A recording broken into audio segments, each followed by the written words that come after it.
Amanhã chegou sem avisos de piedade. Apenas com o som irritante do despertador ecoando pelo quarto pequeno e apertado. Marcos Vinícius Almeida abriu os olhos devagar, sentindo o peso familiar da exaustão pressionando seus ombros, antes mesmo de levantar da cama. 38 anos vividos com intensidade demais. Cada um deles marcado no rosto por rugas que não deveriam estar ali ainda, por olheiras que pareciam permanentes, por uma expressão cansada que ele já não conseguia disfarçar nem diante do espelho. Virou-se de lado e viu a foto emoldurada na mesinha de cabeceira, o único luxo que se permitia naquele ambiente austero. Nela, Renata sorria com aquele jeito dela, segurando Clara ainda bebê nos braços, os olhos brilhando com uma alegria que ele não conseguia mais reconhecer em si mesmo. 3 anos já. 3 anos desde que a leucemia levou a mulher que ele amava e deixou um vazio impossível de preencher, um buraco negro que sugava qualquer tentativa de reconstrução. Levantou-se com dificuldade, sentindo as costas reclamarem do colchão velho e afundado que precisava trocar havia meses, mas que continuava ali porque trocar colchão significava gastar dinheiro que não tinha. A casa, um apartamento de 2 quartos na zona norte de São Paulo, era limpa, mas carregava as marcas da precariedade. Paredes com pintura descascada, móveis doados por vizinhos ou comprados em brechós, cortinas desbotadas que já não cumpriam direito à função de bloquear a luz da manhã. Caminhou até o banheiro. Lavou o rosto com água fria, tentando espantar o cansaço. Olhou-se no espelho rachado e viu o que sempre via. Um homem comum, sem nada de extraordinário. Cabelos curtos e lisos, começando a embranquecer nas têmporas. Barba por fazer, que ele mantinha assim porque não tinha tempo nem disposição para cuidar da aparência além do necessário. No quarto ao lado, Clara ainda dormia, enrolada no cobertor fino, os cabelos castanhos espalhados pelo travesseiro. O rosto sereno, de quem ainda não precisava carregar o peso do mundo. 8 anos. Apenas 8 anos. E já tinha vivido tanto, perdido tanto. Marcos parou na porta e ficou ali alguns segundos, observando a filha dormir, sentindo aquele aperto no peito, que era ao mesmo tempo amor e medo. Amor, porque ela era tudo o que restava de bom na vida dele. Medo porque ele sabia que não estava conseguindo dar a ela tudo o que merecia, que cada conta atrasada, cada promessa quebrada, cada depois a gente ver uma pequena falha que se acumulava e formava uma montanha de culpa. Foi até a cozinha, preparou o café no filtro velho, esquentou o pão que sobrou do dia anterior, colocou tudo na mesa pequena que mal cabia 2 pessoas. Chamou Clara e esperou ela aparecer com aquele jeito sonolento, de pijama amassado, os olhos ainda semi-fechados. Bom dia, filha. Ele disse com a voz rouca de quem fumou demais na vida e agora pagava o preço. Embora tivesse largado o cigarro fazia 2 anos por ordem médica e por saber que não podia desperdiçar dinheiro com vício. Bom dia, pai! Ela respondeu bocejando, sentando-se na cadeira e pegando o copo de leite que ele havia preparado. Eles comeram em silêncio. Não porque não tivessem o que falar, mas porque aquela rotina era tão ensaiada, tão repetida, que as palavras pareciam desnecessárias. Marcos olhou para o relógio na parede da cozinha. Viu que estava atrasado como sempre. Levantou-se rapidamente e começou a recolher os pratos. Clara, termina aí e vai escovar os dentes. Temos que sair logo. Ele disse enquanto lavava a louça na pia manchada. Ela obedeceu sem reclamar, já acostumada ao ritmo acelerado das manhãs. Já sabendo que o pai vivia correndo contra o tempo, sempre um passo atrás do que deveria estar. 15 minutos depois estavam na rua, caminhando até o ponto de ônibus. Clara com a mochila nas costas, uniforme escolar um pouco apertado, porque estava na hora de comprar um novo.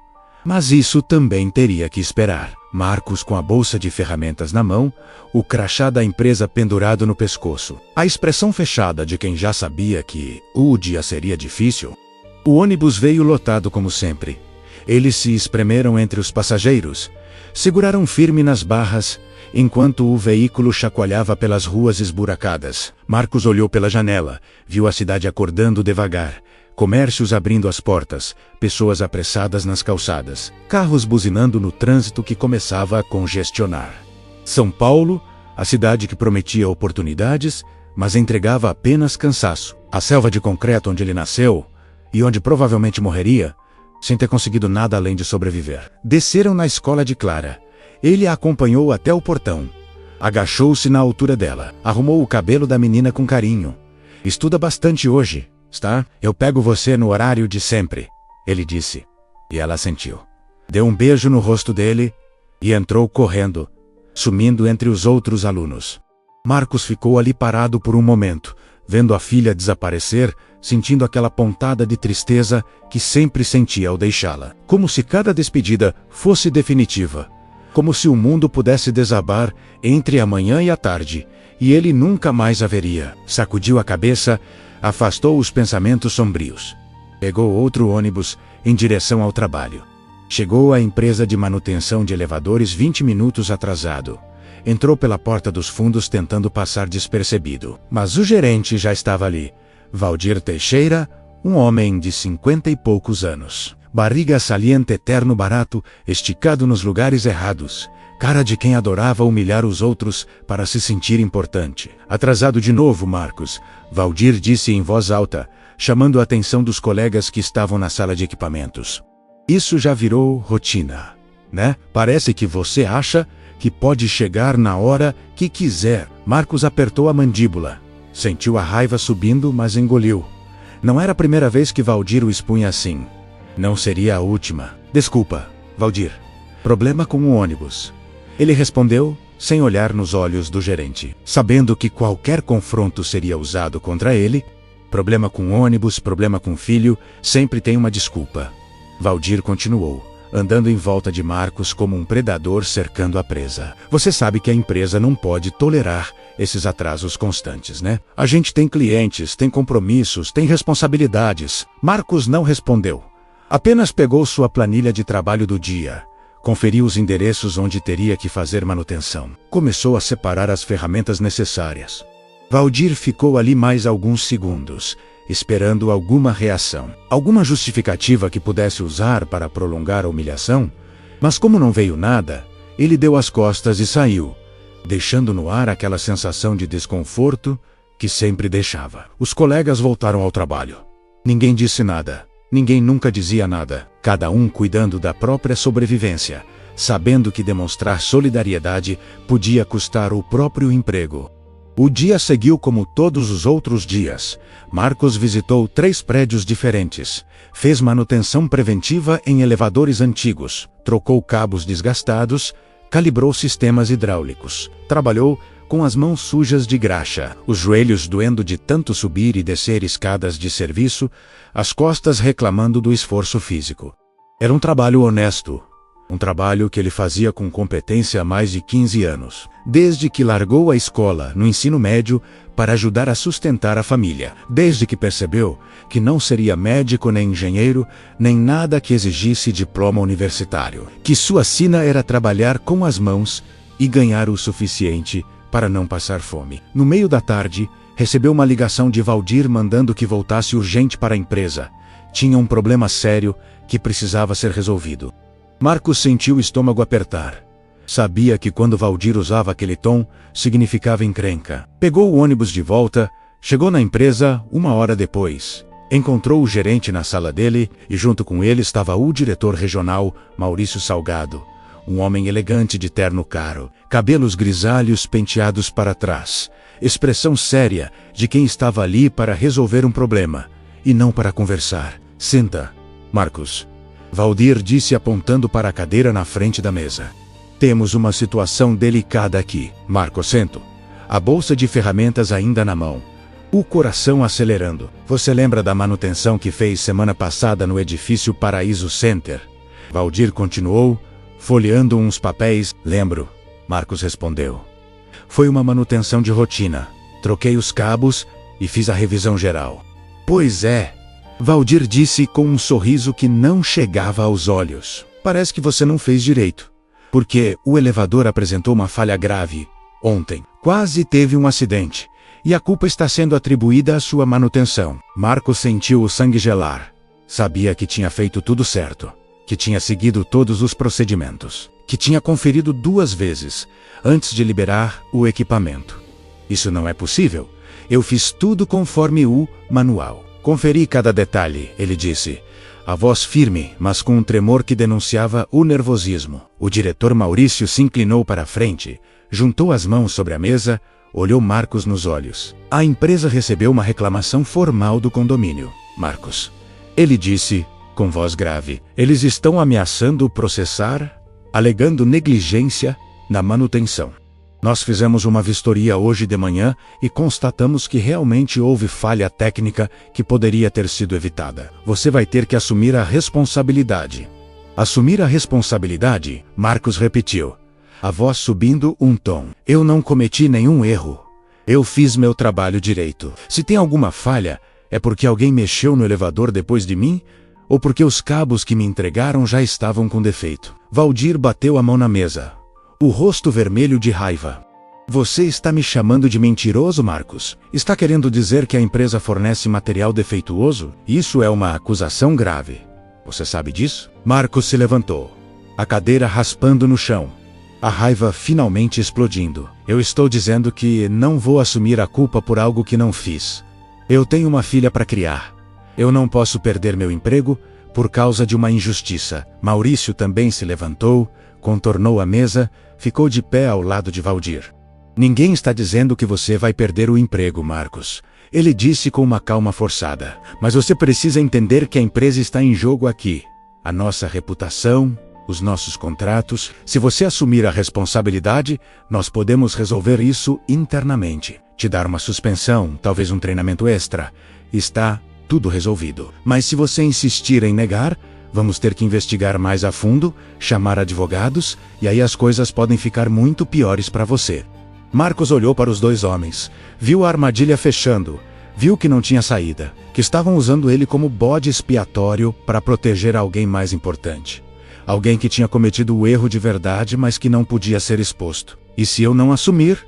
Ele perguntou, já sabendo a resposta. Maurício suspirou, balançou a cabeça, como se estivesse realmente triste pela situação. Então vamos ter que te desligar da empresa por justa causa, Marcos. Por insubordinação e por colocar em risco a segurança dos clientes. Você não vai ter direito a nada. Nem seguro-desemprego, nem indenização, nada. E com uma demissão por justa causa no currículo, vai ser difícil você conseguir outro emprego na área. Marcos sentiu as pernas fraquejarem. Teve que segurar na mesa para não cair. Vocês não podem fazer isso. Isso é ilegal, é coerção, ele disse. Mas a voz saiu fraca, sem convicção. Valdir Soria, um sorriso cruel, de quem estava gostando do poder que tinha. A gente pode fazer o que quiser, Marcos. Aqui quem manda somos nós. Agora você decide, assume a culpa e continua trabalhando. Ou nega e vai embora sem nada. Você tem 1 minuto para pensar. Marcos fechou os olhos, pensou em Clara. Pensou no aluguel atrasado, nas contas empilhadas na mesa, na geladeira quase vazia. Pensou em Renata, no que ela diria se estivesse ali, se ia concordar que ele fizesse a coisa certa mesmo que custasse tudo, ou se ia implorar para ele engolir o orgulho e garantir o sustento da filha. Abriu os olhos, olhou para os dois homens. Sentiu a humilhação queimando dentro dele como ácido. Eu não vou assumir, ele disse, a voz firme agora. Decidida. Eu não cometi erro nenhum. E não vou mentir para salvar a pele de vocês. Maurício assentiu, como se estivesse esperando essa resposta, como se isso fosse parte de um roteiro já ensaiado. Tudo bem, Marcos. É sua escolha, ele disse, pegando um papel na mesa e assinando embaixo. Você está demitido por justa causa a partir deste momento. Entregue seu crachá e suas ferramentas. Pegue seus pertences e saia do prédio. Valdir, acompanhe ele até o vestiário e certifique-se de que ele não leve nada que seja da empresa. Marcos saiu da sala como um autômato, seguido por Valdir, que caminhava atrás dele com os braços cruzados, uma expressão de satisfação no rosto. Passaram pela área de trabalho, todos os colegas pararam para olhar, ninguém disse nada, mas Marcos sentiu os olhares de pena, de medo, de alívio por não serem eles. Foi até o vestiário. Abriu o armário, pegou a mochila velha, colocou dentro as poucas coisas que eram dele, uma foto de Clara, um casaco surrado à marmita Bácia. Valdir ficou na porta, observando cada movimento, certificando-se de que Marcos não levasse nada de valor. Terminado, Marcos fechou o armário. Pendurou o crachá no prego ao lado. Entregou a bolsa de ferramentas para Valdir sem olhar para ele. Pronto, pode ficar tranquilo. Não estou levando nada que seja da sua preciosa empresa, ele disse com amargura. Valdir pegou a bolsa, pesou na mão, conferiu o conteúdo, assentiu satisfeito. Pois é, Marcos. É assim que as coisas funcionam no mundo real, ele disse com desdém. Você tinha que ter pensado nas consequências antes de querer bancar o herói. Marcos não respondeu. Não deu o prazer de ver ele perder a compostura. Apenas deu as costas e caminhou em direção à saída. Passou pela recepção, a secretária desviou o olhar. Fingiu estar ocupada com papéis, mas ele viu a vergonha no rosto dela. Saiu pela porta da frente, a mochila pendurada no ombro. E foi só quando pisou na calçada que a realidade caiu sobre ele com toda a força, como um prédio desabando. Estava demitido sem dinheiro, sem perspectiva, com uma filha para criar sozinho, sem saber como ia pagar o aluguel do mês seguinte, sem saber como ia comprar comida, sem saber se ia conseguir manter Clara na escola. Sentou-se no meio-fio, ali mesmo na frente da empresa, colocou a cabeça entre as mãos e deixou o desespero tomar conta. Não chorou. Não tinha mais lágrimas para chorar. Tinha secado tudo quando Renata morreu, mas sentiu aquele aperto no peito, aquela sensação de estar caindo em um poço sem fundo. As pessoas passavam por ele na calçada. Algumas olhavam com curiosidade, outras com indiferença. Ninguém parava para perguntar se ele estava bem. Ninguém se importava com o sofrimento de um desconhecido. Ficou ali não sabe quanto tempo, talvez minutos, talvez uma hora, até que o celular tocou no bolso. Pegou, viu que era um lembrete, buscar Clara no balé. O balé ele tinha esquecido completamente. O único luxo que ainda conseguia dar para a filha. 2 aulas por semana em um centro cultural em Higienópolis, um bairro que ficava do outro lado da cidade, longe da zona norte onde moravam. Levantou-se com dificuldade. Limpou a calça suja da poeira da calçada. Começou a caminhar em direção ao ponto de ônibus, cada passo custando um esforço imenso. O corpo pesado, como se estivesse carregando o mundo nas costas. Pegou 2 ônibus, ficou mais de 1 hora no trânsito, chegou em Higienópolis no fim da tarde, quando o sol começava a se pôr e pintava o céu de laranja e rosa. O bairro era outro mundo, ruas limpas e arborizadas, casarões antigos e bem conservados, carros importados estacionados nas calçadas, pessoas bem vestidas, caminhando com sacolas de compras. Marcos sempre se sentia deslocado ali, como se estivesse invadindo um território que não era dele, como se a qualquer momento alguém fosse apontá-lo e gritar que ele não pertencia àquele lugar. O centro cultural ficava em uma esquina movimentada, um prédio antigo reformado, com vidros espelhados e fachada moderna, porta de entrada com porteiro uniformizado, plantas ornamentais no hall. Marcos entrou, cumprimentou o porteiro, que o conhecia de vista, subiu as escadas até o 2º andar, onde ficava a sala de balé. Chegou cedo. Ainda faltavam 15 minutos para o fim da aula.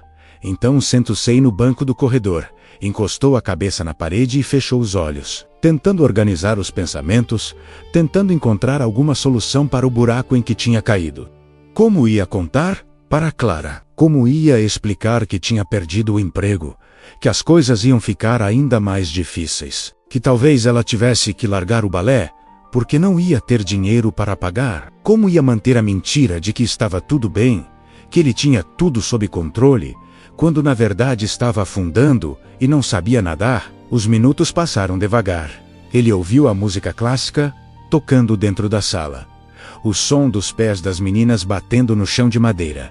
A voz da professora dando instru-es. Quando a porta finalmente se abriu e as alunas começaram a sair, ele se levantou. Forçou um sorriso no rosto. Esperou Clara aparecer com o colã rosa e a sainha de tule, os cabelos presos em um coque, os olhos brilhando de animação. "Pai!" Clara gritou quando o viu, correndo pelo corredor e se jogando nos braços dele com aquela energia inesgotável que só criança tem. "Como foi a aula?" ele perguntou, abraçando ela com força, sentindo o cheiro de infância que vinha dos cabelos dela, aquele misto de shampoo barato e suor de criança que brinca. "Foi ótima. A professora disse que eu estou melhorando muito, que talvez eu possa participar da apresentação de fim de ano.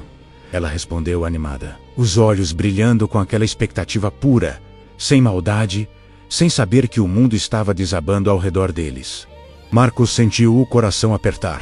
Sabia que não ia ter dinheiro para pagar as mensalidades seguintes. Quanto mais custear um figurino de apresentação, mas não tinha coragem de destruir aquela alegria toda. Não ainda. Não naquele momento. Que legal, filha, você vai arrasar na apresentação. Tenho certeza, ele disse, forçando entusiasmo na voz. Vamos embora então? Já tá ficando tarde. Clara sentiu. Pegou a mochila pequena, onde guardava as sapatilhas e a garrafa de água. Deu a mão para o pai e começaram a descer as escadas. Foi na porta do prédio que aconteceu o incidente. Tão banal, tão insignificante, que Marcos jamais imaginaria que aquilo mudaria completamente o rumo da vida dele.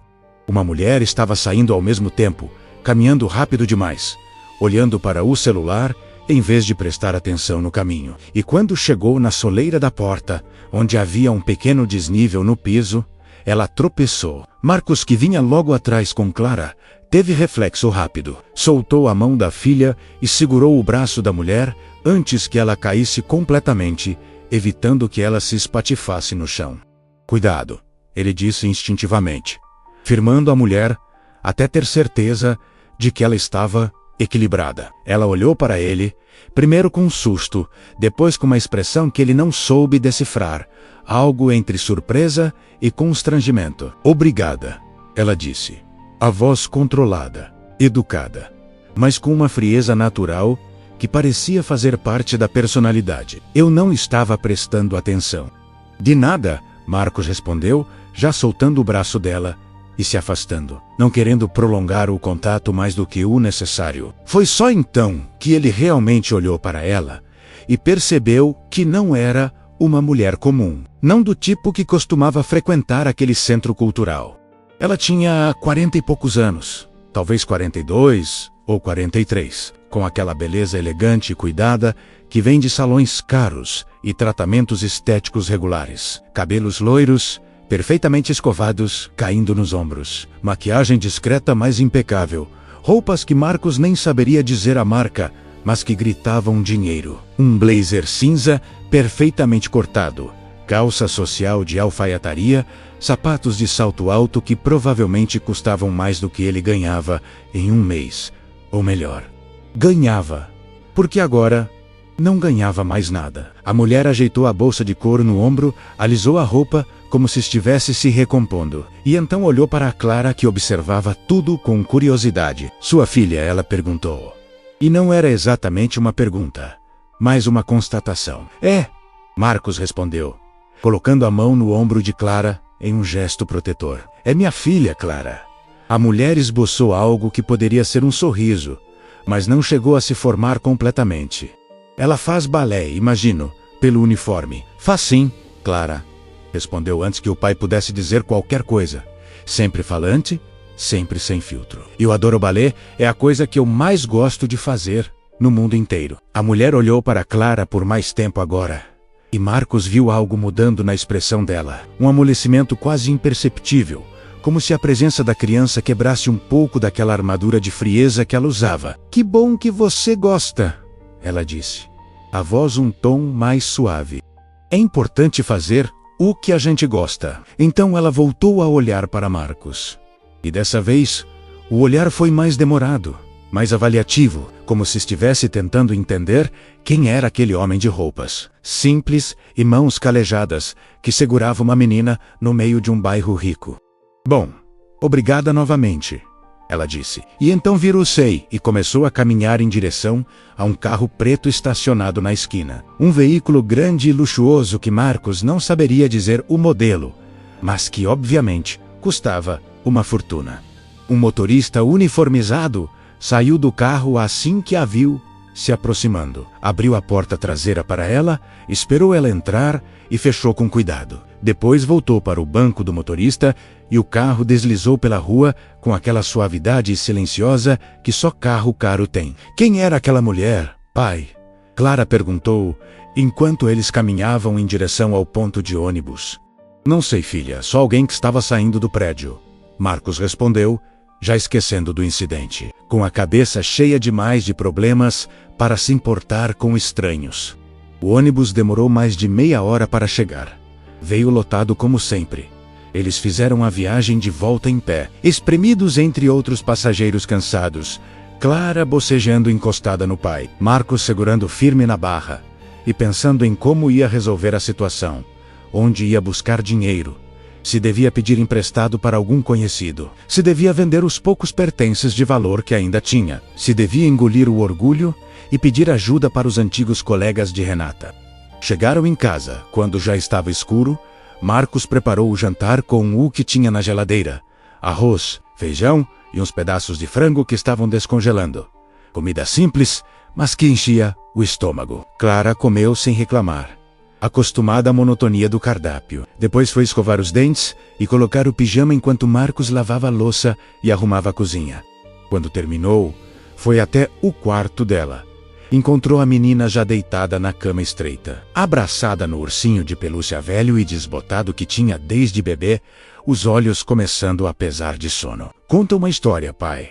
Ela pediu como pedia todas as noites, e Marcos sentou-se na beirada da cama, pensando no que inventar, porque as histórias nunca vinham prontas. Ele tinha que criar na hora personagens e situações que pudessem fazer a filha sorrir antes de dormir. Começou a contar sobre uma bailarina mágica que vivia em um castelo nas nuvens e que todas as noites descia até a terra para dançar para as crianças que estavam tristes. E enquanto dançava, a tristeza ia embora e só ficava alegria. Clara ouviu com os olhos brilhando, fazendo perguntas no meio da história, querendo saber mais detalhes sobre o castelo, sobre as roupas da bailarina, sobre os outros personagens. Quando a história terminou, ela já estava quase dormindo, os olhos fechando sozinhos. Marcos deu um beijo na testa dela, apagou a luz do quarto, deixou apenas o abajur da mesinha aceso, porque Clara tinha medo de escuro total. Saiu de mansinho e fechou a porta devagar. Foi para a sala, sentou-se no sofá velho e afundado. Pegou o controle remoto e ligou a televisão, mais por hábito do que por vontade de assistir qualquer coisa. Ficou ali mudando de canal, sem prestar atenção no que passava, a cabeça rodando com preocupações, fazendo contas mentais que nunca fechavam, tentando encontrar saídas que não existiam. Era quase meia-noite quando o celular vibrou. Uma mensagem de um número desconhecido. Marcos abriu, leu as palavras digitadas, franziu a testa sem entender. Senhor Marcos Vinícius Almeida. Preciso falar com o senhor sobre um assunto importante. Podemos nos encontrar amanhã? Por favor, responda. Confirmando. A mensagem era formal, direta, sem se identificar. Marcos pensou em ignorar, achando que era algum golpe, alguma cobrança de dívida, mas algo no tom da mensagem fez ele responder. Quem é você e como conseguiu meu número? A resposta veio alguns minutos depois. Me chamo Helena Duarte Figueiredo. Consegui seu contato através da empresa onde o senhor trabalhava. Por favor, é importante que conversemos. Estarei amanhã às 19 horas em frente ao Centro Cultural, onde sua filha faz balé. Peço que compareça. Marcos releu a mensagem 3 vezes, tentando entender o que estava acontecendo. Quem era essa Helena e por que ela queria falar com ele, e principalmente como ela sabia sobre Clara e o balé. Uma sensação ruim começou a crescer no estômago dele. Aquele pressentimento de que as coisas estavam prestes a piorar ainda mais. Não respondeu à mensagem. Largou o celular no sofá, foi até o banheiro, lavou o rosto, olhou-se no espelho e viu um homem assustado, perdido, sem rumo. Voltou para a sala, apagou a televisão. Deitou-se no sofá mesmo, porque não tinha disposição para ir até o quarto, e ficou ali no escuro, olhando para o teto, pensando em Renata, desejando que ela estivesse ali para dizer o que fazer, para segurar a mão dele e dizer que ia ficar tudo bem. Mas Renata não estava ali. Nunca mais estaria, e ele teria que enfrentar tudo sozinho, como sempre fez, desde que ela partiu. Dormiu mal, acordou várias vezes durante a madrugada. E quando a manhã chegou, estava mais cansado do que quando deitou. Preparou o café, acordou Clara, seguiram a rotina de sempre, mas dessa vez, sem pressa, porque ele não tinha trabalho para ir. Pela primeira vez em 15 anos, não precisava sair correndo. E isso, em vez de aliviar, deixava tudo pior, porque a ausência de rotina era uma lembrança constante do fracasso. Deixou Clara na escola, voltou para casa, tentou ocupar o tempo limpando o apartamento, mas tudo já estava limpo. Então, sentou-se na sala e ficou ali sem fazer nada, apenas contando as horas, até ter que buscar a filha. O dia errou-se com uma lentidão cruel, cada minuto durando uma eternidade. E quando finalmente chegou a hora de buscar Clara, Marcos já estava ansioso, inquieto, pensando na mensagem misteriosa, imaginando cenários, nenhum deles bom. Pegou o ônibus, fez o trajeto até Higienópolis, chegou no Centro Cultural 15 minutos antes do horário da aula de balé terminar. Ficou do lado de fora, na calçada, olhando a rua, procurando por alguma coisa diferente, algum sinal de que a tal Helena estaria ali. Foi quando viu o carro preto estacionar na esquina, o mesmo carro luxuoso do dia anterior, e a mulher descendo do banco de trás, a mesma mulher elegante que tinha tropeçado na porta. Ela caminhou em direção a ele com passos firmes, mas sem pressa, e Marcos sentiu o coração acelerar, percebendo agora que o encontro do dia anterior não tinha sido acaso, que ela o tinha procurado intencionalmente, que tinha conseguido o número dele, que sabia sobre sua vida. Quando ela parou na frente dele, Marcos deu um passo atrás instintivamente, a desconfiança crescendo. Senhor Marcos, ela disse, a voz calma, mas carregando uma seriedade que fez ele ficar ainda mais alerta. Obrigada por ter vindo. Eu não vim por você. Vim buscar minha filha. Ele respondeu, a voz mais áspera do que pretendia. E eu não autorizei você a investigar minha vida, nem a me procurar. Como você conseguiu meu número? Helena não pareceu se abalar com a hostilidade. Manteve a postura ereta, o olhar firme. Eu sei que o senhor está confuso e desconfiado, e tem todo o direito de estar, ela disse. Mas por favor, me dê alguns minutos para explicar. É sobre a empresa onde trabalhava, sobre o que aconteceu ontem. Marcos sentiu o estômago revirar, o sangue subindo para o rosto. Você tem alguma coisa a ver com aquilo? Ele perguntou, a voz baixa, mas cheia de raiva contida. Foi você que mandou me demitir? Helena balançou a cabeça, e pela primeira vez, desde que chegou, a expressão dela mudou. Algo que parecia genuinamente aflito cruzou o rosto. Não, senhor Marcos, eu não mandei demitir ninguém, mas o prédio onde o senhor trabalhava ontem pertence ao grupo empresarial que eu presido. Ontem à noite recebi o relatório de uma auditoria interna que estava sendo realizada há 3 semanas. E nesse relatório constam irregularidades graves, incluindo o seu caso.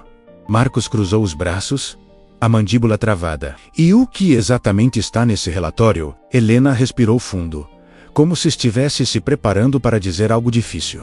Está documentado que o senhor foi usado como bode expiatório para encobrir um esquema de corrupção envolvendo o gerente Valdir Teixeira e alguns fornecedores da empresa. Eles forneciam peças defeituosas, superfaturavam serviços e, quando algo dava errado, jogavam a culpa nos técnicos. O caso do elevador que quase causou acidente não foi culpa sua, foi culpa dos cabos fornecidos pelo esquema deles. Marcos sentiu as pernas amolecerem. Teve que apoiar na parede do prédio para não cair. Você está dizendo que eles sabiam que eu não tinha culpa e mesmo assim me demitiram? Helena assentiu, a expressão pesarosa. Exatamente. E eu estou aqui porque descobri isso e porque me sinto responsável. Minha empresa, meu grupo empresarial, permitiu que isso acontecesse, e um homem inocente perdeu o emprego por causa da minha falta de controle. Marcos deu uma risada amarga, sem humor. Então você veio aqui fazer o quê? Se desculpar. Acha que um pedido de desculpas vai resolver? Vai pagar minhas contas? Vai dar comida para minha filha? Helena olhou para ele em silêncio por alguns segundos, e então fez algo que Marcos nunca esperaria. Algo tão absurdo que ele pensou estar tendo alucinações. Ela se ajoelhou, ali mesmo, na calçada, na frente do centro cultural, com pessoas passando e olhando, com o motorista saindo do carro assustado, pensando que ela tinha passado mal, com Marcos paralisado, sem saber como reagir. Helena Duarte Figueiredo, uma das empresárias mais ricas e poderosas de São Paulo. Estava de joelhos na frente dele, as mãos juntas como em súplica, a cabeça baixa. "Me perdoe", ela disse, a voz embargada, mas firme.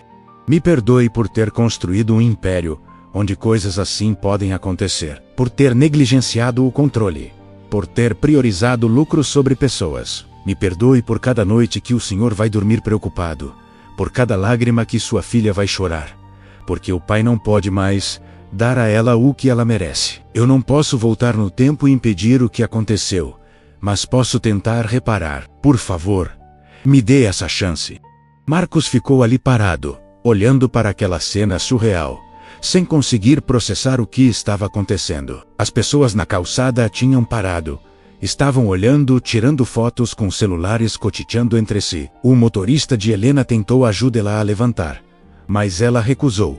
Ficou ali ajoelhada, esperando a resposta de Marcos. "Levanta", ele disse finalmente. A voz rouca, envergonhada. "Pelo amor de Deus, levanta daí. Você está fazendo um espetáculo. Está humilhando a si mesma e a mim." "Eu não vou levantar até o senhor me ouvir", Helena respondeu, teimosa. "Até o senhor aceitar que eu quero reparar o erro." Marcos sentiu a raiva explodindo. Mas era uma raiva misturada com confusão, com vergonha, com um sentimento que ele não conseguia nomear. "Eu não quero sua caridade", ele disse entre dentes. "Não quero sua pena. Não sou um projeto social para você se sentir melhor consigo mesma." Helena finalmente levantou, as joelhos sujas da calçada, a roupa amarrotada, mas o olhar determinado. "Não é caridade, senhor Marcos.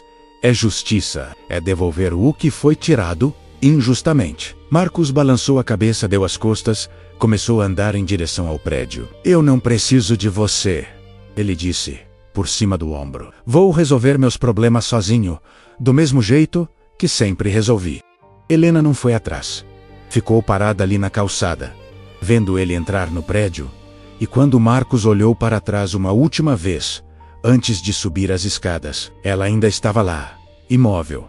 O motorista ao lado tentando convencê-la a voltar para o carro. Clara saiu da aula animada, como sempre, pulando e falando, sem parar sobre os novos passos que tinha aprendido.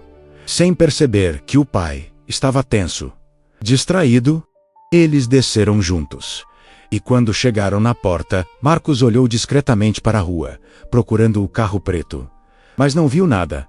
Helena tinha ido embora. Sentiram um misto de alívio e, estranhamente, decepção. Como se uma parte dele quisesse que ela ainda estivesse ali para continuar a conversa, para explicar melhor o que tinha acontecido, para oferecer de novo a reparação que ele tinha recusado.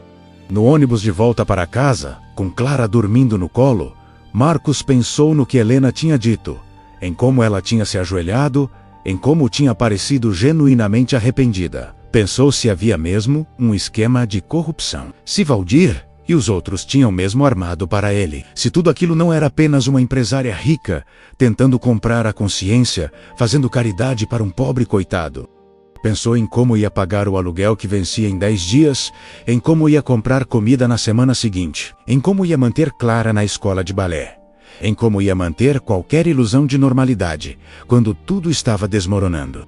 Quando chegaram em casa e ele deitou Clara na cama, a menina, meio acordada, murmurou algo sobre a apresentação de fim de ano, sobre querer um tutu novo, e Marcos sentiu o coração se despedaçar mais um pouco, sabendo que não ia poder dar aquilo para ela, que ia ter que destruir mais um sonho. Saiu do quarto, foi até a cozinha, abriu a geladeira e viu que tinha comida para mais 3 ou 4 dias no máximo. Depois disso, seria o vazio. Abriu a gaveta onde guardava as contas, pegou os envelopes, contou quanto devia. Fez as contas de cabeça. Percebeu que mesmo que conseguisse um emprego amanhã, não ia conseguir pagar nem metade. Sentou-se à mesa da cozinha, colocou a cabeça entre as mãos e pela primeira vez desde a morte de Renata, sentiu que ia desistir, que não tinha mais forças, que tinha lutado tanto e por tanto tempo que simplesmente não aguentava mais. Foi quando o celular tocou, uma ligação de número desconhecido. Atendeu sem pensar a voz cansada. "Alô, senhor Marcos?" Era Helena, a voz dela soando formal, mas carregando uma urgência que não tinha antes. Por favor, não desligue. Eu preciso muito falar com o senhor. Marcos quase desligou só por birra. Só para mostrar que ele é que decidia quando e se ia conversar. Mas algo na voz dela fez ele segurar. Que você quer? Quero marcar uma reunião amanhã de manhã no escritório do grupo empresarial. Helena disse. Quero mostrar para o senhor os documentos da auditoria. Quero provar que não estou inventando nada.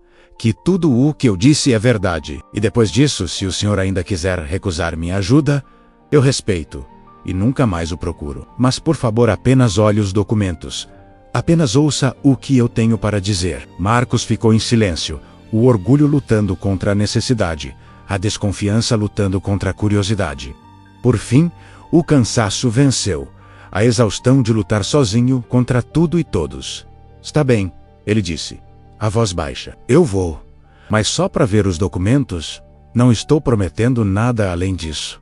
Helena soltou um suspiro que parecia de alívio. Obrigada, Sr. Marcos.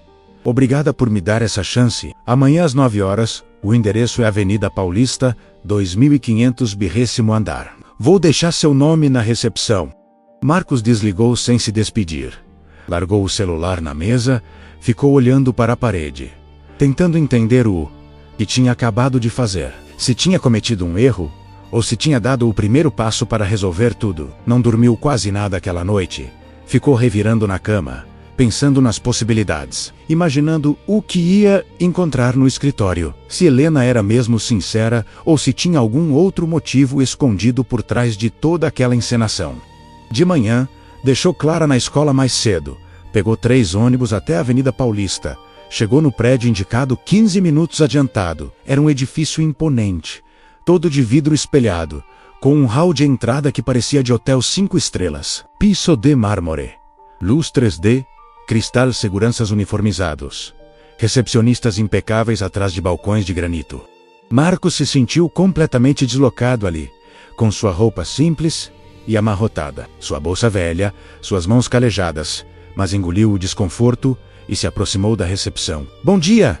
Tenho uma reunião marcada com a senhora Helena Duarte Figueiredo. Ele disse para a recepcionista, uma mulher jovem de terno que o olhou de cima a baixo com uma expressão que tentou esconder, mas que Marcos percebeu claramente uma mistura de surpresa e condescendência. Seu nome?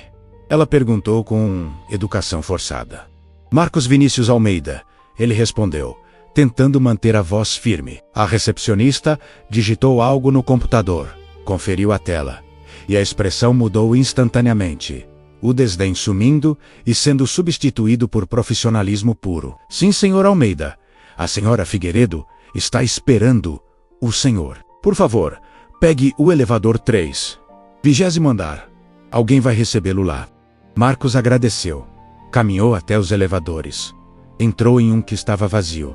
Apertou o botão do 20º andar e observou os números acenderem um a um enquanto subia. Quando as portas se abriram, havia uma mulher esperando, uma secretária de meia-idade, vestida de forma elegante, que o cumprimentou com um sorriso genuíno. Senhor Almeida, seja bem-vindo. A senhora Figueiredo pediu que eu o levasse diretamente até a sala dela. Por favor, me acompanhe. Eles caminharam por corredores amplos, com paredes de vidro que davam vista para a cidade, com obras de arte modernas penduradas, com carpetes grossos que abafavam o som dos passos. Passaram por várias portas fechadas, salas de reunião, escritórios individuais, até chegarem a uma porta dupla de madeira escura no fim do corredor. A secretária bateu levemente, esperou a autorização, abriu as portas e fez sinal para Marcos entrar. A sala era enorme, com uma parede inteira de vidro, com vista panorâmica para São Paulo. Uma mesa de trabalho de madeira maciça, que parecia ter sido feita sob medida, poltronas de couro, uma estante cheia de livros e pastas, quadros nas paredes, um ambiente que respirava poder e dinheiro. Helena estava de pé na frente da janela, olhando a cidade lá embaixo. E quando ouviu a porta se fechar, virou-se para encarar Marcos. Ela estava diferente daquela mulher que tinha se ajoelhado na calçada na véspera. Agora estava vestida para o papel que ocupava. Terno risca de giz cinza, escuro, salto alto, cabelos presos em um coque impecável, maquiagem discreta mas perfeita, uma aura de autoridade que fazia qualquer um se sentir pequeno. Mas os olhos eram os mesmos. Aqueles olhos que tinham olhado para ele com algo parecido com arrependimento. E foi isso que fez Marcos não dar meia volta e sair dali. Senhor Marcos, Helena disse, caminhando até a mesa e pegando uma pasta grossa. Obrigada por ter vindo. Sei que não foi fácil para o senhor. Marcos não respondeu. Apenas ficou parado perto da porta, os braços cruzados, a postura defensiva. Helena notou. Indicou uma das poltronas. Por favor, sente-se. Isso pode demorar um pouco. Marcos hesitou, mas acabou sentando. Mais porque as pernas estavam cansadas da viagem do que por vontade de cooperar. Helena sentou-se na poltrona ao lado, não atrás da mesa, como seria o esperado em uma reunião de negócios, mas ao lado dele, em uma posição mais igualitária. Abriu a pasta, tirou vários documentos, começou a explicar cada um deles, apontando números, destacando irregularidades, mostrando e-mails internos que provavam o esquema. Marcos ouvia em silêncio, lendo os papéis que ela ia passando, vendo com seus próprios olhos as evidências de que Valdir tinha mesmo armado para ele, de que os fornecedores tinham fornecido cabos defeituosos, sabendo que eram defeituosos, de que tudo tinha sido planejado para proteger os envolvidos no esquema. Quando Helena terminou de explicar, já tinha se passado mais de uma hora, e Marcos estava sentado ali com a cabeça girando, tentando processar tudo o que tinha visto e ouvido. Então era verdade, ele disse finalmente, a voz baixa, quase um sussurro. Eles realmente me usaram. Helena assentiu, fechou a pasta, colocou as mãos sobre ela, como se estivesse protegendo as evidências. Era verdade, Sr. Marcos, e eu quero reparar isso. Quero reverter sua demissão com efeito imediato. Quero que os responsáveis sejam punidos. E quero oferecer ao senhor uma nova posição na empresa. Não como técnico de manutenção, mas em um cargo administrativo onde suas habilidades possam ser melhor aproveitadas. Marcos levantou a cabeça bruscamente. Olhou para ela com desconfiança renovada. Por que você está fazendo isso? Qual é o seu interesse nisso tudo? Não me venha com essa história de que é só por justiça. Ninguém move montanhas por um desconhecido sem ter algum motivo. Helena sustentou o olhar dele. Não desviou. E Marcos viu algo nos olhos dela que o fez hesitar. Uma vulnerabilidade que não combinava com a mulher poderosa sentada ali de terno caro e postura impecável. Porque eu construí um império, Sr. Marcos, ela disse, a voz baixa mas firme. Construí empresas, prédios, fortunas, mas no processo me esqueci das pessoas. Me esqueci que por trás de cada número nos relatórios, de cada contrato assinado, de cada lucro contabilizado, existem vidas reais, famílias reais, sonhos reais. E quando eu vi o senhor ontem com sua filha, quando eu vi a forma como o senhor a olhava, como cuidava dela, como tentava protegê-la do mundo, eu vi tudo o que eu sacrifiquei para chegar onde cheguei. Marcos não sabia o que dizer. Não estava preparado para aquela confissão, para aquela honestidade, crua vindo de alguém que ele tinha imaginado ser fria e calculista. E você acha que me ajudando vai resolver sua crise de consciência? É isso? Helena balançou a cabeça. Um movimento cansado. Não, Sr. Marcos. Não vai resolver. Mas pelo menos vai ser um começo. Pelo menos vai significar que ainda existe humanidade em mim. Que ainda consigo fazer a coisa certa, mesmo quando não há ganho financeiro envolvido. Marcos se levantou. Caminhou até a janela.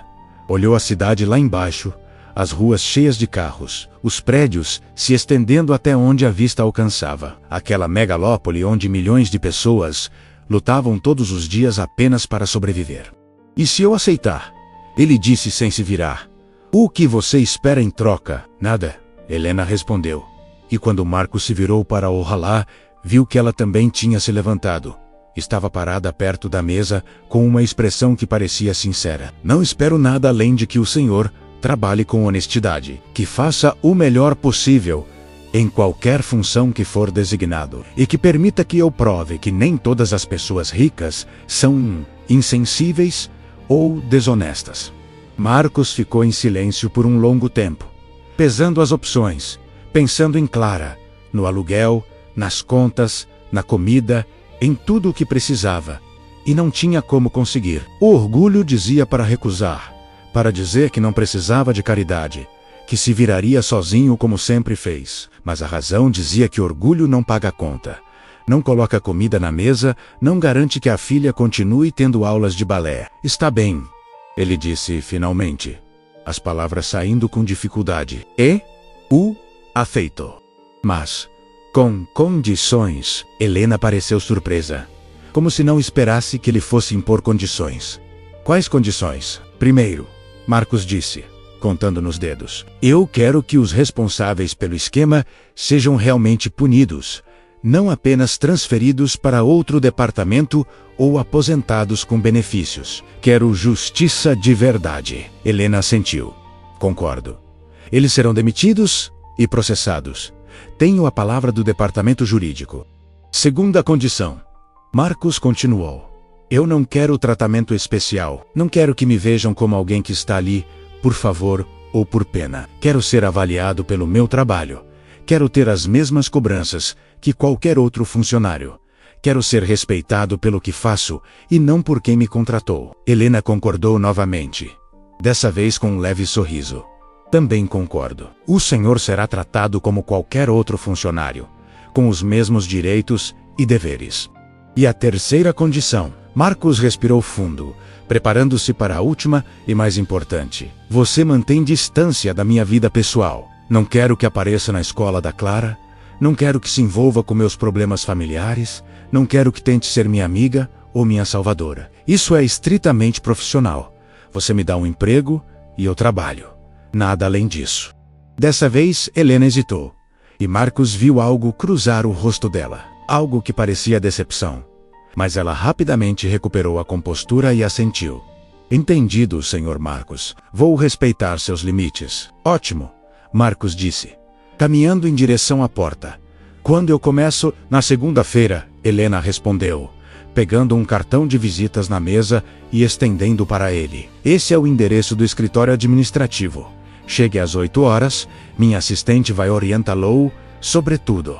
O salário é 3 vezes o que o senhor ganhava como técnico, com todos os benefícios incluídos. Marcos pegou o cartão, colocou no bolso sem olhar, abriu a porta e saiu sem se despedir, sem agradecer, porque agradecer seria admitir uma dívida, e ele não queria dever nada para ninguém, especialmente não para ela.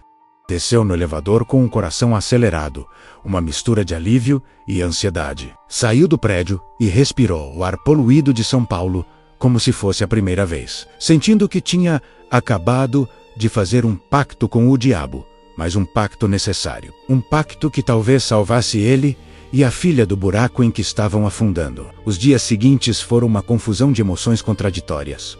Marcos contou para Clara que tinha conseguido um emprego novo, melhor, e viu os olhos dela brilharem de alegria. Mas não contou como tinha conseguido. Não falou de Helena, não explicou as circunstâncias. Pagou o aluguel atrasado, comprou comida para encher a geladeira, garantiu as mensalidades do balé, sentindo um alívio físico a cada conta paga, a cada problema resolvido, mas ao mesmo tempo sentindo um peso novo. A consciência de que agora estava ligado àquela mulher, de uma forma que não conseguia definir. Na segunda-feira começou o trabalho novo. Foi recebido por uma equipe cordial, mas distante. Foi apresentado as funções administrativas que teria que desempenhar: controle de qualidade, fiscalização de contratos, auditoria de serviços. Era um trabalho completamente diferente do que estava acostumado. Mais mental do que físico, mais papéis do que ferramentas. E nos primeiros dias sente-se perdido, incompetente, como um peixe fora d'água. Mas era teimoso. Sempre foi. Então, estudou em casa. Levou trabalho para fazer depois do expediente. Fez perguntas sem se importar de parecer ignorante. E aos poucos foi pegando o ritmo, entendendo os processos, ganhando confiança. Helena manteve a palavra, manteve distância, não aparecia no escritório dele, não mandava mensagens, não fazia visita surpresa.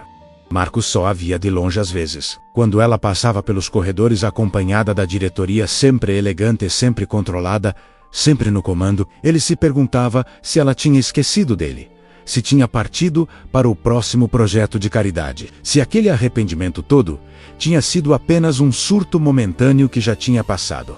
E se perguntava também por que sentia um incômodo com a possibilidade de ter sido esquecido. Por que uma parte pequena e irracional dele queria que ela prestasse atenção? Queria provar para ela que tinha feito a escolha certa ao ajudá-lo. 2 meses se passaram. Marcos estava completamente adaptado ao trabalho novo. Tinha até recebido elogios do supervisor direto. Tinha detectado irregularidades em contratos que salvaram a empresa de prejuízos grandes. Clara estava feliz. Animada com a preparação para a apresentação de fim de ano do balé, tinha ganhado o tutu novo que tanto queria. Estava comendo melhor, dormindo melhor. Tinha até engordado uns quilos que precisava. Marcos olhava para a filha e sentia que finalmente, depois de 3 anos de luta e sofrimento, as coisas estavam se ajeitando, estavam encontrando um novo equilíbrio. Foi quando aconteceu o escândalo. Uma reportagem investigativa em um jornal grande de São Paulo expôs o esquema de corrupção na empresa de manutenção de elevadores, citando nomes, mostrando documentos, detalhando como funcionava a fraude. Valdir e os outros foram presos. A empresa que fornecia as peças defeituosas teve as operações suspensas, e no meio de tudo isso, o nome de Marcos apareceu, não como culpado, mas como vítima, como o técnico honesto que tinha sido sacrificado para proteger os corruptos. A matéria vinha com uma foto dele, uma foto antiga do crachá da empresa, e explicava como uma empresária milionária tinha descoberto a injustiça e revertido a situação. No dia seguinte, quando Marcos chegou ao trabalho, encontrou repórteres na porta do prédio. Câmeras apontadas para ele, microfones sendo enfiados no rosto, perguntas sendo gritadas de todos os lados. Como o senhor se sente sendo chamado de herói? É verdade que a senhora Figueiredo se ajoelhou para pedir perdão? Vocês estão em um relacionamento? Marcos empurrou os repórteres. Entrou no prédio correndo. Subiu direto para o escritório e tranco-sei lá. O coração disparado. A cabeça girando. Minutos depois, a assistente de Helena apareceu, batendo na porta, dizendo que Helena queria vê-lo imediatamente. Marcos subiu até o 20º andar. Entrou na sala de Helena, sem esperar autorização. Encontrou ela parada na frente da janela. A mesma posição de 2 meses atrás, mas dessa vez a postura não era confiante. Era tensa. Os ombros curvados, como se carregasse um peso. Você viu? Ela disse, sem se virar. Não era uma pergunta. Eu vi, Marcos respondeu. A voz controlada, mas cheia de raiva contida. Minha vida virou um circo. Tem gente me seguindo. Minha filha está assustada com estranhos tirando foto dela na saída da escola. E tudo isso por quê? Porque você precisava fazer um gesto dramático. Porque precisava lavar sua consciência. Helena se virou. E Marcos viu que ela estava diferente. Os olhos vermelhos, como se tivesse chorado. A maquiagem borrada. A postura não tão impecável quanto sempre. Eu não vazei a história para a imprensa, senhor Marcos. Ela disse, a voz cansada. Foi alguém da auditoria, alguém que quis fazer nome em cima do escândalo. Eu tentei impedir, usei todos os recursos que tinha, mas não consegui segurar. E agora está todo mundo sendo exposto, inclusive eu, inclusive o senhor. Marcos deu uma risada amarga, sem humor. Inclusive você. Você acha que está sendo exposta? Você é a heroína da história, a empresária com consciência que corrigiu uma injustiça. Eu é que sou o coitadinho que precisou ser salvo. O pobre que teve que ser resgatado pela milionária generosa. Você não está sendo humilhada. Está sendo glorificada. Enquanto eu estou sendo transformado em uma vítima patética que todo mundo olha com pena, Helena deu um passo na direção dele. As mãos estendidas em um gesto de súplica. Eu nunca quis que isso acontecesse. Nunca quis expor o senhor. Nunca quis transformar sua história em espetáculo. Eu só queria fazer o que era certo. Só queria reparar uma injustiça. Marcos balançou a cabeça, a raiva dando lugar a um cansaço profundo. Mas não foi só fazer o que era certo. Você tinha que fazer um show. Tinha que se ajoelhar na rua. Tinha que transformar tudo em um grande gesto dramático que todo mundo ia comentar. E agora eu tenho que viver com as consequências. Ele deu as costas, começou a caminhar em direção à porta, mas Helena o chamou a voz desesperada. Senhor Marcos, por favor, não vá embora. A gente pode resolver isso juntos. pode controlar a narrativa, pode fazer declarações à imprensa explicando a situação. Marcos parou. A mão na maçaneta, virou-se para olhá-la uma última vez. Não, Helena, ele disse, e era a primeira vez que usava o primeiro nome dela, sem o tratamento formal, e isso de alguma forma fez a situação parecer mais íntima, mais pessoal. Eu não vou resolver isso junto com você porque não existe um nós. Nunca existiu. Você fez o que achou que tinha que fazer, e eu aceitei porque precisava. Mas isso acaba aqui. Eu vou pedir demissão. Vou sumir da mídia. Vou proteger minha filha. E você vai seguir sua vida como se eu nunca tivesse existido. Abriu a porta e saiu. Desceu correndo pelas escadas, porque não queria esperar o elevador. Não queria dar chance de Helena ir atrás. Não queria mais confronto, mais conversa, mais nada. Saiu do prédio pela porta dos fundos, desviando dos repórteres. Pegou um táxi pela primeira vez em anos porque não aguentava a ideia de enfrentar o ônibus lotado, e mandou o motorista levá-lo direto para a escola de Clara. Chegou lá no meio do dia, assustando as professoras, e retirou a filha mais cedo, inventando uma desculpa qualquer sobre consulta médica. Clara perguntou o que estava acontecendo. Por que tinha gente com câmera na porta da escola de manhã? Por que as colegas estavam falando que ela era filha de um homem que tinha saído na televisão? Marcos não soube o que responder. Apenas disse que era tudo besteira, que logo ia passar, mas viu no rosto da menina o medo, a confusão, e sentiu a culpa apertando o peito.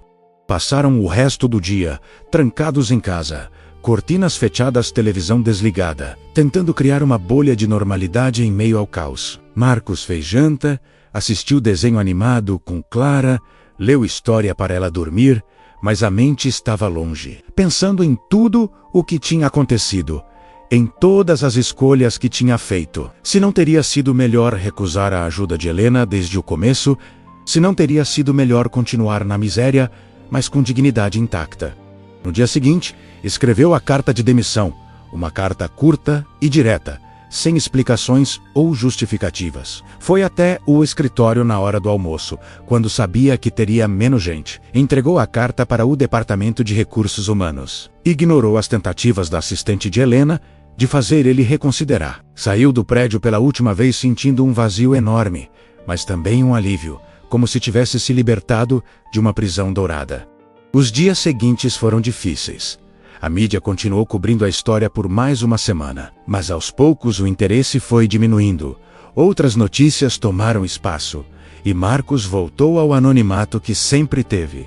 Começou a procurar emprego, mas descobriu que o escândalo tinha tornado isso complicado. Algumas empresas não queriam contratar alguém que tinha virado notícia. Outras achavam que ele era super qualificado demais para as vagas disponíveis. Outras simplesmente não acreditavam que ele fosse capaz de fazer trabalho administrativo com apenas ensino médio completo.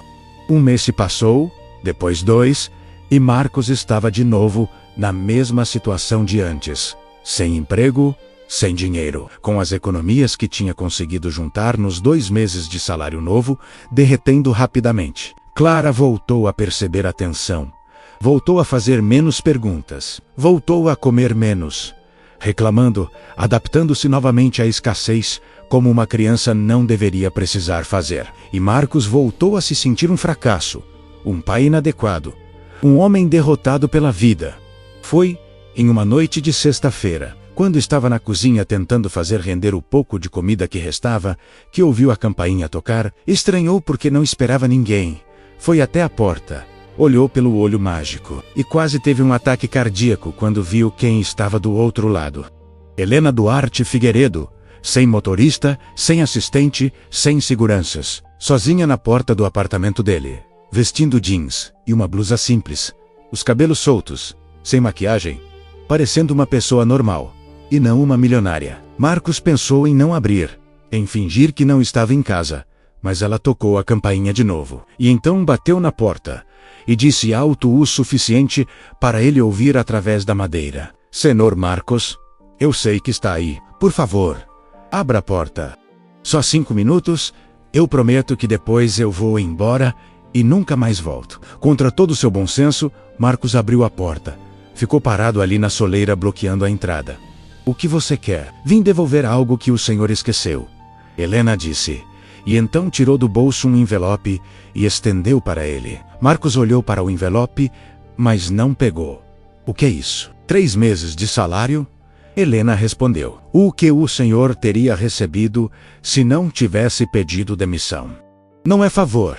Não é caridade. É o que está previsto em contrato quando um funcionário é forçado a se demitir, devido às circunstâncias criadas pela empresa. Eu não fui forçado, Marcos disse, ainda sem pegar o envelope. Eu escolhi sair. Você foi forçado, sim. Helena insistiu. Forçado pela exposição, pelo assédio da mídia, pela situação insustentável que se criou. E eu sou responsável por isso. Então, estou reparando. Marcos finalmente pegou o envelope. Mas não abriu. Apenas segurou ali na mão.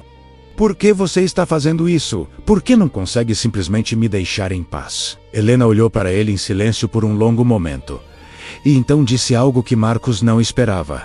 Algo que mudou completamente a dinâmica entre eles. Porque eu me apaixonei por você, ela disse, a voz baixa mais firme. Porque naquele dia em que você me ajudou quando eu tropecei, quando você segurou meu braço sem saber quem eu era, sem querer nada em troca, você me tratou como uma pessoa normal pela primeira vez em anos.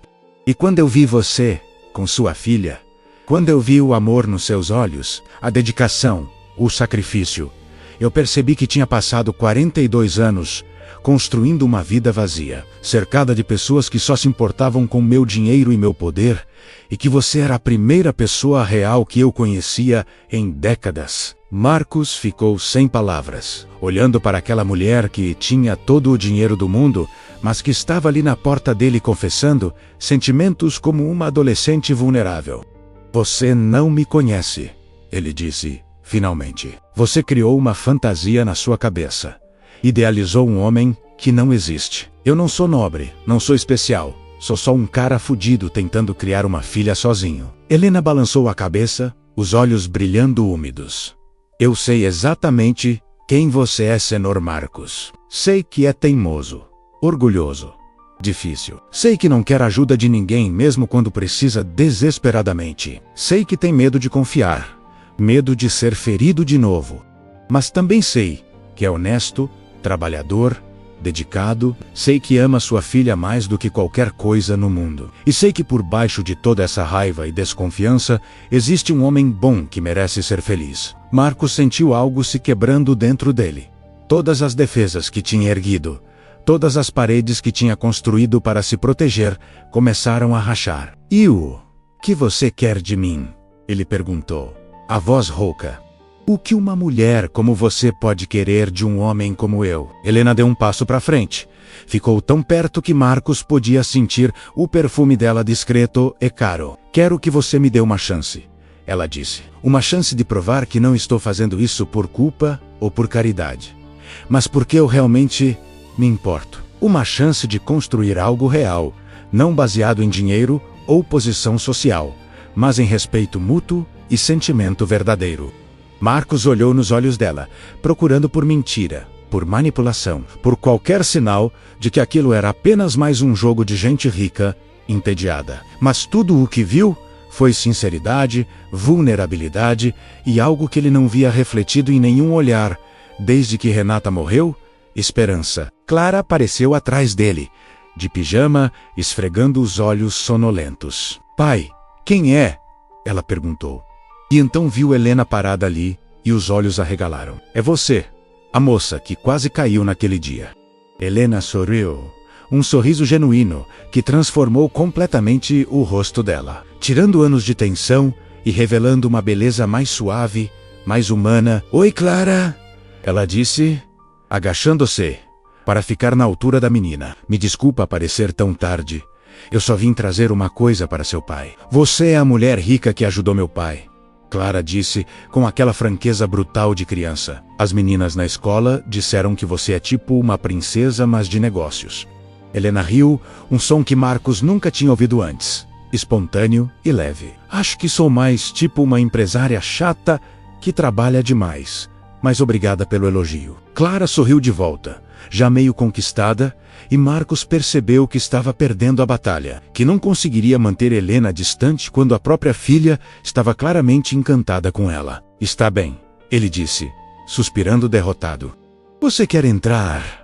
Tomar um café? É o melhor que posso oferecer porque não tenho champanhe nem nada do tipo que você deve estar acostumada. Helena se levantou, os olhos brilhando com algo que parecia vitória, mas também gratidão. Eu adoraria tomar um café. Obrigada. Eles entrarão. Helena olhou ao redor do apartamento pequeno e simples, com curiosidade genuína, não com o desdém ou a pena que Marcos temia, mas com interesse sincero. Sentou-se à mesa da cozinha, ajudou Marcos a preparar o café, conversou com Clara sobre balé, sobre a escola, sobre os desenhos favoritos, e aos poucos a tensão foi diminuindo. O clima foi ficando mais leve, mais natural, quando Clara finalmente foi dormir. Depois de arrancar de Helena a promessa de que ia assistir lá na apresentação de fim de ano, Marcos e Helena ficaram sozinhos na sala, sentados no sofá velho, cada um com uma xícara de café nas mãos. "O tenho medo", Marcos disse de repente, quebrando o silêncio confortável que tinha se instalado. "Medo de quê? Medo de tudo?" Ele respondeu. "Medo de que isso seja real e eu estrague tudo. Medo de que não seja real e eu me machuque. Medo de que você perceba que sou um erro e vá embora. Medo de perder de novo. De sofrer de novo. De ficar sozinho de novo." Helena colocou a xícara na mesinha de centro, virou-se para encará-lo completamente. "Eu também tenho medo, senhor Marcos. Tenho medo de não ser boa o suficiente. De não saber como amar porque passei tanto tempo aprendendo como conquistar e controlar. Tenho medo de que você nunca consiga me ver além do dinheiro, além do poder, além de tudo que me define aos olhos do mundo." Marcos colocou sua xícara ao lado da dela, pegou a mão de Helena, entrelaçou os dedos dela com os dele. "Então vamos ter medo juntos", ele disse. "Vamos errar juntos, aprender juntos, construir algo juntos. Mas você precisa entender que não vai ser fácil, que tem muita coisa quebrada em mim que talvez nunca seja consertada completamente." Helena apertou a mão dele de volta, aproximou-se mais. "E você precisa entender que não vai ser perfeito, que eu vou cometer erros. Vou querer resolver tudo com dinheiro, porque é o que sei fazer. Vou tentar controlar situações que não podem ser controladas." Eles ficaram ali sentados por horas, conversando sobre tudo e sobre nada. Sobre Renata e como a perda ainda doía. Sobre a solidão de Helena e como tinha sacrificado tudo em nome da carreira. Sobre Clara e seus sonhos de ser bailarina. Sobre as cicatrizes que ambos carregavam e que talvez nunca sumissem completamente. E quando o céu começou a clarear e a manhã se aproximou, Helena se levantou para ir embora. Mas antes beijou Marcos levemente nos lábios. Um beijo suave e casto que carregava mais promessa do que paixão. Nas semanas seguintes, eles começaram a se ver com regularidade, sempre discretamente no começo. Jantares em restaurantes pequenos, longe da mídia, caminhadas em parques, filmes em cinemas vazios. Helena conheceu melhor Clara. Começou a participar da rotina delas sem tentar impor mudanças bruscas. Levava a menina para a aula de balé às vezes, ajudava com a lição de casa, preparava jantar junto com Marcos na cozinha apertada. E aos poucos, muito devagar, Marcos foi abaixando as defesas. Foi permitindo que Helena entrasse na vida deles. Foi aceitando que talvez merecesse ser feliz de novo. Mas a felicidade não veio sem turbulência. A mídia eventualmente descobriu o relacionamento. E a tempestade recomeçou. Manchetes sensacionalistas sobre a Cinderela, ao contrário, sobre a empresária milionária que tinha se apaixonado pelo funcionário humilde, especulações sobre interesse financeiro de ambos os lados, críticas ferozes dos dois lados da moeda social. O conselho administrativo do grupo empresarial de Helena pressionou para que ela terminasse o relacionamento, alegando que estava prejudicando a imagem da empresa, que estava mostrando fraqueza, que estava comprometendo a autoridade dela. Helena resistiu no começo. Tentou conciliar a carreira com o relacionamento pessoal, mas a pressão foi aumentando. Reuniões se tornaram confrontos, aliados se tornaram opositores, e chegou um ponto em que teve que fazer uma escolha. Foi em uma noite de quinta-feira, depois de uma reunião particularmente difícil com o conselho, que ela chegou no apartamento de Marcos com lágrimas nos olhos e tremendo toda. Eles querem que eu escolha, ela disse, a voz quebrada. Querem que eu escolha entre a empresa e você. E estão ameaçando me tirar da presidência se eu não terminar o relacionamento. Marcos sentiu o estômago revirar, todas as inseguranças voltando de uma vez. Então termina, ele disse, a voz controlada mas dura. Eu nunca quis que você sacrificasse nada por mim. Nunca pedi isso. Helena o encarou com uma intensidade que fez ele recuar. Eu não vou terminar, ela disse com firmeza. Eu vou renunciar. Vou deixar a presidência. Vou me afastar dos cargos estratégicos. Vou provar para você e para todo mundo que você não é um favor. Não é um capricho. Não é uma fase. Você é a melhor escolha que eu já fiz na vida. E eu escolho você acima de qualquer império. Marcos sentiu as lágrimas brotarem. As primeiras lágrimas que derramava desde o funeral de Renata. E puxou Helena para um abraço apertado, enterrando o rosto no cabelo dela, sentindo todo o peso dos últimos meses, finalmente encontrando um lugar para pousar. Você tem certeza disso? Ele perguntou, com a voz abafada. Você não vai se arrepender? Helena se afastou o suficiente para olhar nos olhos dele. Segurou o rosto dele entre as mãos. Tenho certeza absoluta, ela disse. Construir prédios e ganhar dinheiro eu já sei fazer, mas construir uma família, amar e ser amada, isso eu ainda estou aprendendo. E não quero aprender com mais ninguém, a não ser com você e com Clara. 2 semanas depois, Helena anunciou publicamente sua renúncia da presidência do grupo empresarial, nomeou um sucessor competente, garantiu que a transição fosse suave e assumiu um papel apenas consultivo que lhe dava flexibilidade e tempo. E no mesmo comunicado, confirmou o relacionamento com Marcos, deixando claro que era uma escolha consciente e madura, que não aceitaria julgamentos nem críticas, que sua vida pessoal era assunto dela e de mais ninguém. A repercussão foi enorme, como esperado. Mas dessa vez Marcos e Helena enfrentaram juntos, deram uma entrevista conjunta, onde falaram abertamente sobre como se conheceram, sobre os obstáculos, sobre o amor que tinha florescido em meio ao caos. Clara apareceu na entrevista também, roubando a cena com sua espontaneidade, falando sobre como Helena tinha virado parte da família, como preparava um macarrão muito bom, como prometeu levar ela para conhecer o mar nas próximas férias. 6 meses depois, Marcos tinha conseguido outro emprego, dessa vez em uma empresa de consultoria de segurança predial, longe de qualquer conexão com Helena, conquistado pelo próprio mérito, pelo conhecimento que tinha acumulado, pela experiência comprovada. Ganhava bem, o suficiente para contribuir igualmente com as despesas, para não se sentir dependente, para manter a dignidade que tanto prezava. Helena tinha aprendido a recuar, a não tentar resolver todos os problemas com dinheiro, a respeitar os limites de Marcos, mesmo quando isso significava viê-lo, lutar quando ela poderia facilitar tudo.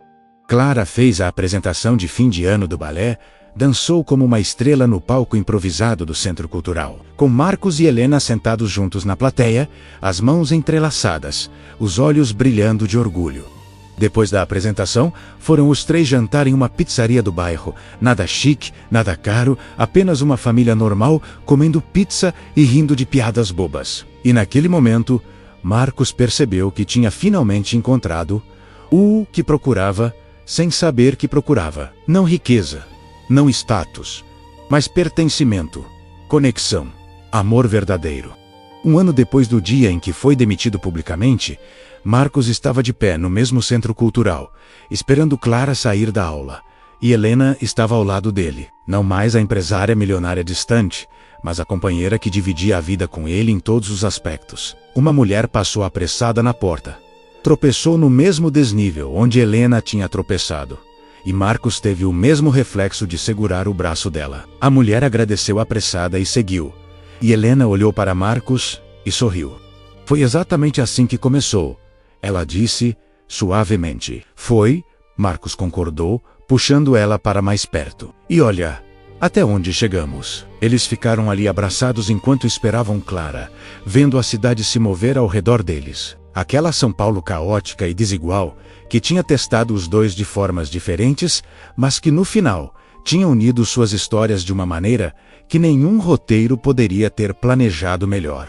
Marcos tinha encontrado estabilidade e respeito. Clara tinha ganhado um ambiente seguro e afetuoso. E Helena tinha aprendido que poder sem humanidade é vazio. Que dinheiro não compra o que realmente importa. Que às vezes a maior riqueza é ter alguém que te ama, não pelo que você tem, mas pelo que você é. Não foi um final de conto de fadas, porque contos de fadas não têm contas para pagar. Discussões sobre dinheiro, ajustes difíceis de expectativas e valores. Mas foi um final real, construído sobre escolhas conscientes, sobre amor que nasceu do respeito mútuo, sobre a coragem de ambos em escolher um ao outro todos os dias, não uma vez, mas repetidamente, nas pequenas e grandes decisões que formam uma vida compartilhada. E no final, era tudo o que precisavam.